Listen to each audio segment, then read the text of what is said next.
Praise the Lord. இன்றைய நாளிலும் ஆண்டவர் நம்மோடு இடைபடுகிற வார்த்தை 1 யோவான் 3:18 என் பிள்ளைகளே, வசனத்தினாலும் நாவினாலும் அல்ல, கிரியையினாலும் உண்மையினாலும் அன்பு கூற கடவோம்.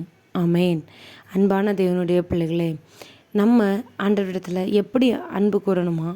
கிரியினாலும் உண்மையினாலும் அன்பு கூறணுமா?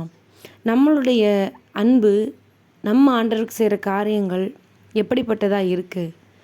நம்ம வசனத்தை வாசிக்கிறோம், வசனத்தை கேட்குறோம், எது சரி எது தப்புன்னு நமக்கு தெரியும்.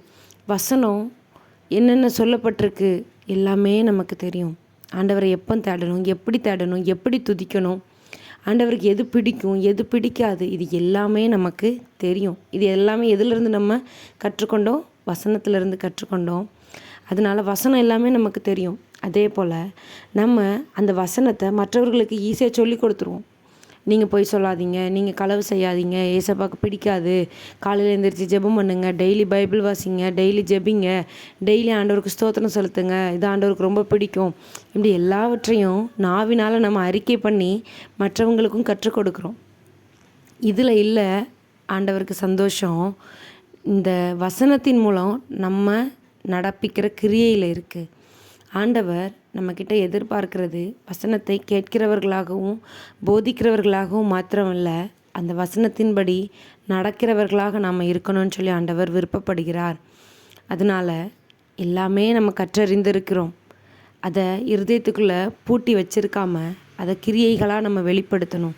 அப்படி நம்ம கிரியைகளாக வெளிப்படுத்தும் பொழுது ஆண்டவர் எதிர்பார்க்கிற காரியம் இந்த பூமியில் நிச்சயமாய் நடக்கும். ஒருத்தருக்கு ஒருத்தர் அன்பாக இருக்கிறது, ஒருத்தருக்கு ஒருத்தர் விட்டு கொடுக்கறது எல்லாமே தெரியும். விட்டு கொடுக்கணும், அன்பாக இருக்கணும், கோபப்படக்கூடாது, பொறாமப்படக்கூடாது, எல்லாமே தெரியும். ஆனால் கிரியைகளில் இருக்குதா எல்லா காரியமும்? ஆண்டவர் அதை தான் எதிர்பார்க்கிறார். நான் பைபிள் வாசிக்கிறேன், நான் வசனம் கேட்டேன், மெசேஜ் கேட்டேன், ஆண்டவர் மேலே நான் ரொம்ப அன்பாக இருக்கேன், அதில் இல்லைங்க அன்பு. நீங்கள் செய்கிற செயலில் இருக்குது. ஆண்டவர் நம்மக்கிட்ட எதிர்பார்க்கிற காரியம், என் பிள்ளை எப்படி இருக்கிறா, அவர் எப்படி வாழ்ந்தாரோ அதே போல் வாழணும்னு ஆண்டவர் நம்மளை ஆசைப்படுறார். அது மாதிரி உண்மையாக இருக்கணும். எந்த ஒரு விஷயத்துலையும், சின்ன விஷயத்தில் கூட பொய் சொல்லக்கூடாது. ஏன்னா பிசாசு பொய்க்கு தான் பிதாவாக இருக்கிறான். எல்லா காரியத்துலேயும் உண்மையாக இருக்கிறதையும், அதே மாதிரி உங்களுடைய கிரியைகளினால் நீங்கள் மற்றவர்களிடத்துலையும் ஆண்டவரிடத்துலையும் அன்பாக இருக்கணும்னு சொல்லி ஆண்டவர் விருப்பப்படுகிறார். ஆண்டவர் கற்றுக் கொடுத்த இந்த காரியத்தை உங்கள் வாழ்க்கையில் செயல்படுத்துங்க.